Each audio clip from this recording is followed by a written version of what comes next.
saudara, senang sekali saya Alfa Nadia dapat menemani Anda kembali dalam Serambi Topik, tentunya untuk membahas isu hangat dan menarik dalam Serambi Indonesia.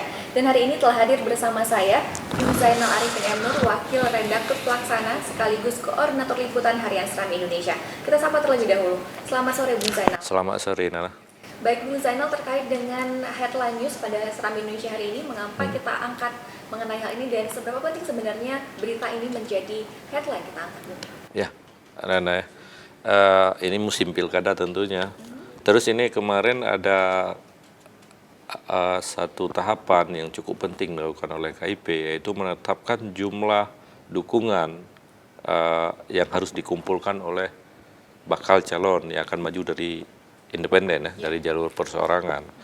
Nah ini kita tahu ada beberapa calon untuk gubernur, ada 3 pasangan paling tidak yang sudah menyatakan maju melalui jalur independen, tidak menggunakan jalur partai politik.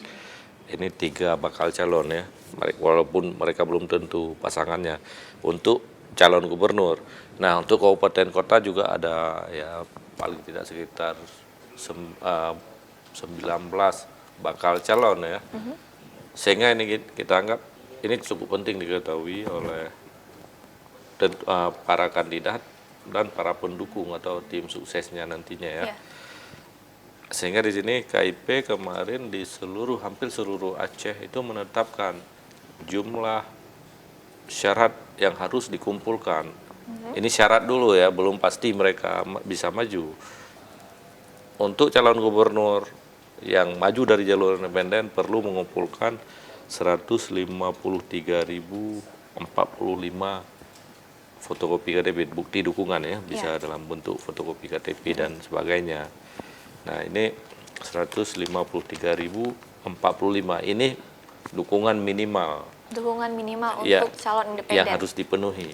Mereka otomatis, kalau misalnya perlu aman, maka ini biasanya mengumpulkan ada 200.000 dukungan. Ini kalau 153 ini 153.000 itu adalah angka minimal dari 3% ya, 3% jumlah penduduk. Itu sesuai dengan dalam undang-undang pemerintahan Aceh. Nah, ini cukup rendah karena kita punya undang-undang sendiri.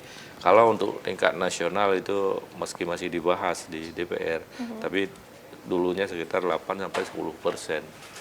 Cukup tinggi ya, tapi ini cukup mungkin bisa dipenuhi oleh bakal calon independen di Aceh. Baik, data yang kita terakan di sini adalah data yang kita dapat dari KIP seperti itu. Ini rilis dari KIP sendiri. Terkait dengan berita yang dirilis dari KIP sendiri, apakah ada data lain selain dari data rekapitulasi ini, Bu? Ya, ini KIP Aceh kemarin mengatakan bahwa mereka menetapkan ini untuk provinsi, ya, yang harus dipenuhi oleh calon gubernur. Nah, untuk kabupaten kota itu ada calon bupati ataupun calon wali kota di kabupaten kota masing-masing berpedoman kepada data yang nanti ditetapkan oleh KIP masing-masing di KIP kabupaten kota. Ya, tapi KIP Aceh sudah tetap dia menggunakan ada juga data penghitungan sendiri.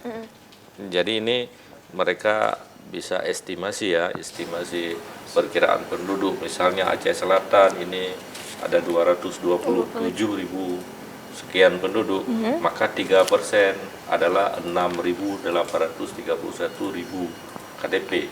Ya.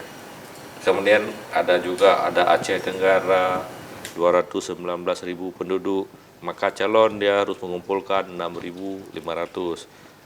Begitu juga di PD dan seluruhnya. Itu estimasi perkiraan dari KIP Aceh, sehingga KIP Aceh bisa memperoleh 153.000 untuk calon gubernur.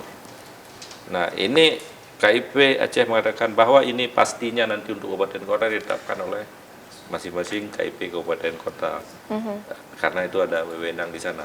Kecuali ada 2 yang nanti ditetapkan oleh KIP Aceh, yaitu untuk Aceh Timur dan Nagan Raya. Karena Aceh Timur dan Nagan Raya dua-duanya masih bermasalah. KIP-nya ya diberhentikan oleh KPU pusat ya, komisionernya.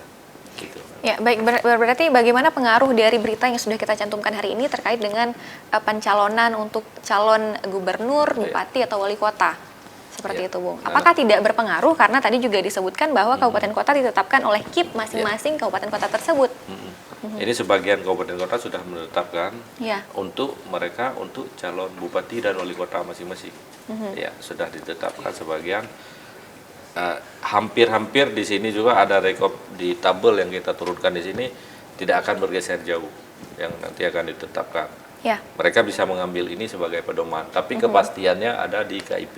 KIP masing-masing kabupaten kota. Ya. Nah, jadi ini kita turunkan ini supaya cagup maupun calon bupati dan calon wali kota di seluruh Aceh beserta tim suksesnya sudah bisa bersiap-siap. Oke. Ya, nanti di dalam berita juga disebutkan nanti tahapan kapan mereka harus menyerahkan bukti dukungan ini. Bagaimana bukti syarat-syarat bukti dukungan itu, apakah KTP cukup KTP tok ya? Ya. Artinya bisa kadang orang memperoleh dari leasing sepeda motor atau dari yang urus-urus kredit kan ada dilampirkan KTP, apakah bisa cuma itu aja yang dilampirkan atau perlu tanda tangan.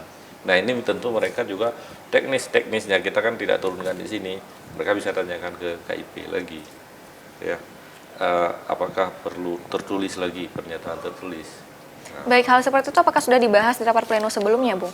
Ya, itu memang sudah ada peraturan dari KIP sendiri bahwa memang syarat-syarat yang mereka harus lampirkan KTP, pernyataan tertulis, bukan cuma KTP, ada SIM, bisa paspor. Ya, di sini dimaksudkan adalah KTP atau SIM atau paspor seperti Ya, itu. bisa. Kalau di dalam UU-PA memang disebutkan di dalam pasal 68 itu bahwa disertai dengan identitas bukti diri Ya. dan disertai dengan pernyataan tertulis. Jadi identitas bukti diri itu bisa KTP, bisa SIM, ya bisa kalau mungkin anggota TNI, Polri itu bisa KTA, kemudian juga kalau mahasiswa bisa KTM, karena dia identitas diri yang sah, identitas kependudukan. Baik, Bung, terkait dengan hal ini, apakah ada informasi mengenai tahapan lanjutan terkait dengan pilkada? Iya, kita juga akan hari ini kita akan turunkan juga nanti dari KIP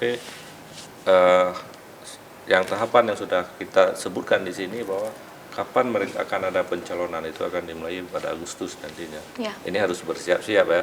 Kalau calon ini tidak kira-kira nggak akan sanggup mengumpulkan 153 minimal angka ini 153 maka Dinyatakan gugur, batal seperti itu.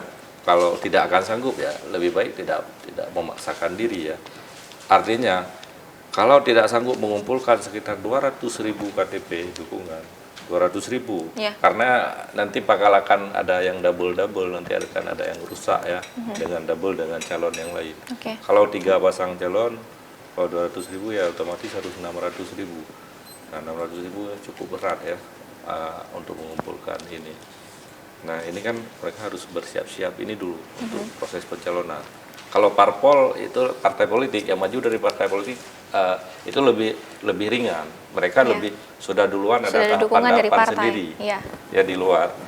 Kalau ini yang cukup berat syaratnya ya karena mereka harus datangi rumah-rumah penduduk untuk menandatanganan.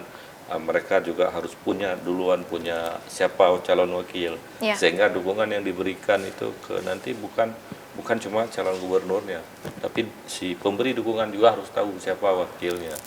Baik, Bung, fokus liputan kita ke depannya seperti apa? Hari ini kita coba akan tanyakan ke calon-calon gubernur yang akan maju, yang sudah menyatakan diri maju dari jalur independen, juga mungkin beberapa kabupaten ya. Bagaimana kesiapan mereka ini? Apakah mereka sudah siap atau mungkin mereka ada pengetahuan lain bahwa ternyata ada syarat-syarat yang sudah diperberat seperti itu ya, karena sedang dibahas juga di DPR. Ya, baik, terima kasih Bung Zainal untuk waktunya hari ini. Saudara, demikian perbincangan kita dalam Serambi Topik, kembali ke studio.